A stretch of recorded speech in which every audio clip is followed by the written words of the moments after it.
Hello everyone. तो कैसे हैं आप सभी लोग। मैं आशा करता हूं कि आप लोग काफ़ी बढ़िया होंगे। दोस्तों, आज की इस नए वीडियो में हम आपके साथ शेयर करने वाले हैं कि बोर्ड एग्जाम में प्रश्न आपके कहां से पूछे जाते हैं। जैसे कि आपको पता है कि बोर्ड एग्जाम में हमें बेहतर अंक लाने के लिए हमें बेहतर भी तैयारी करना जरूरी होता है, ठीक ना। हम बिना मेहनत के बोर्ड एग्जाम में अच्छे खासे नंबर कभी प्राप्त नहीं कर सकते हैं। तो ऐसे में इसके पीछे का लोचा क्या है, हम कितने के सारे बुक पढ़ लेंगे तो बोर्ड एग्जाम में बेहतर से बेहतर अंक ला सकते हैं। देखिए, पढ़ता हर कोई है, लेकिन आते किसी किसी को ही है 450 अंक। ठीक, आखिर उसमें रणनीति क्या होता है, उसने किस प्रकार पढ़ाई किया कि बोर्ड एग्जाम में अच्छे खासे परसेंटेज ला लेते हैं, ठीक ना। आप पीछे रह जाते हैं।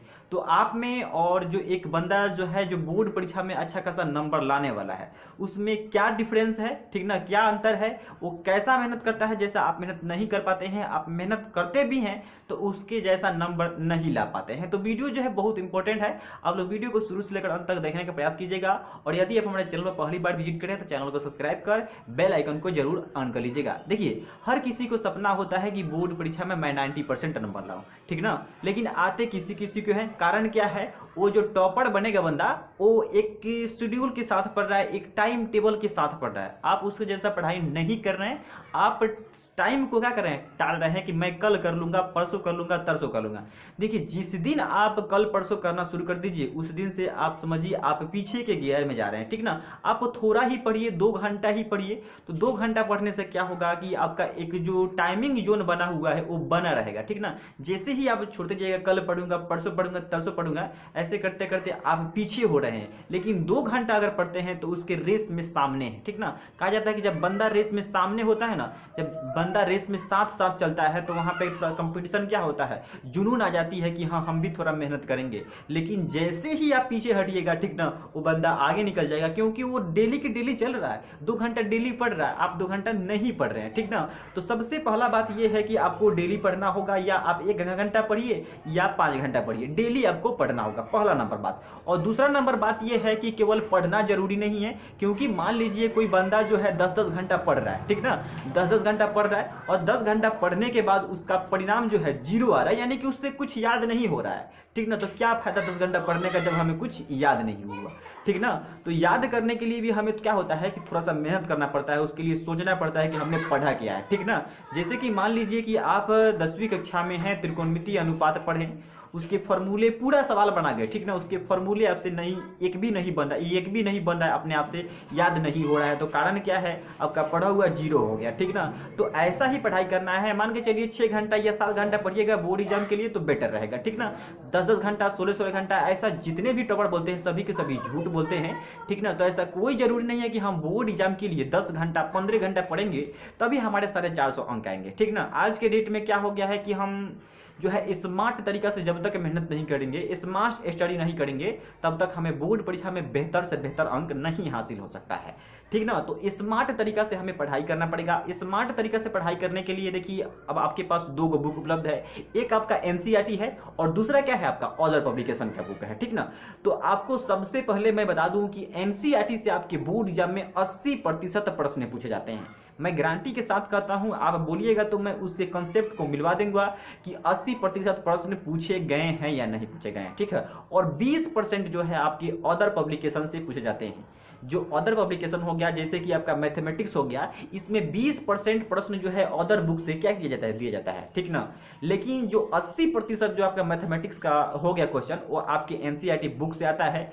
तो एनसीईआरटी बुक को आप लाइन बाय लाइन बढ़िया तरीका से पढ़ते हैं, उसके उदाहरण हो गया, उसके विविध प्रश्नावली हो गया, सभी को 1 बार 2 बार 3 बार सोल्व कर लीजिएगा तो आसानी से आपको वो याद हो सकता है, ठीक ना। और वो याद हो जाएगा तो आसानी से आप बोर्ड परीक्षा में क्या करेंगे, बना देंगे, ठीक ना। तो कहते हैं कि देखिए, एक अच्छे नंबर लाने के लिए हमें एक अच्छे तरह से मेहनत की जरूरत होता है, ठीक ना। दुनिया में कुछ भी मेहनत के सिवा नहीं मिलने वाला है। हम खाने के लिए भी हाथ उठाते हैं। तो बोर्ड एग्जाम में टॉप करने का अगर सपना है कि मैं बोर्ड परीक्षा में 400+ अंक लाना चाहता हूं, तो इसके लिए क्या करना पड़ेगा, आपको मेहनत करना पड़ेगा, क्योंकि मेहनत से ही सब कुछ हासिल होगा, बिना मेहनत के कुछ भी हासिल नहीं होने वाला है। तो मात्र 2 बुक पढ़िए, ठीक ना, और 2 बुक पढ़ने के बजाय आप उसको बार बार रिवीजन कीजिए, क्योंकि जब तक आप रिवीजन नहीं करेंगे ना, जब तक आप रिवीजन नहीं करेंगे तो आप 10 घंटा पढ़िए, 15 घंटा पढ़िए, सब बेकार है, उसका परिणाम क्या आएगा, 0 आएगा। क्योंकि हम जब रिवीजन करते हैं तो क्या होता है कि वो चीज़ें हम फिर से रिपीट करते हैं तो हमारा माइंड उसको फिर से रिपीट करता है, उस चीज़ को देखता है तो उसको याद हो जाता है, ठीक ना। एक चीज़ को आप अगर महीना में मान के चलिए 3 बार देखते हैं तो आसानी से वो टॉपिक याद हो सकता है, ठीक ना, आसानी से याद हो सकता है। एक बार याद कर लीजिएगा, इधर रख दीजिएगा तो उसको भूल जाइएगा। इसका माइंड का हमारा प्राकृतिक है भूलना और क्या होना, याद करना। तो उसको याद दिलाने के लिए एक बार हम फिर से रिपीट करते हैं, ठीक ना, उसको रिवीजन बोला जाता है, ठीक ना। तो रिवीजन करना सबसे जरूरी है। जब तक हम रिवीजन नहीं करेंगे तब तक जो है अच्छा से अच्छा प्रमोशन हम नहीं कर सकते हैं बोर्ड एग्जाम में, ठीक ना। तो आपको एनसीईआरटी सबसे पहले लाइन बाय लाइन पढ़ना होगा। उसके जितने भी उदाहरण के सवाल हैं, उदाहरण के सवाल ही आपकी बोर्ड परीक्षा में अधिकतर पूछे जाते हैं, ठीक ना। क्या होता है कि बंदे वो सभी सवाल छोड़ देते हैं और उदाहरण वाले प्रश्न ही अधिकतर आपके बोर्ड परीक्षा में आते हैं।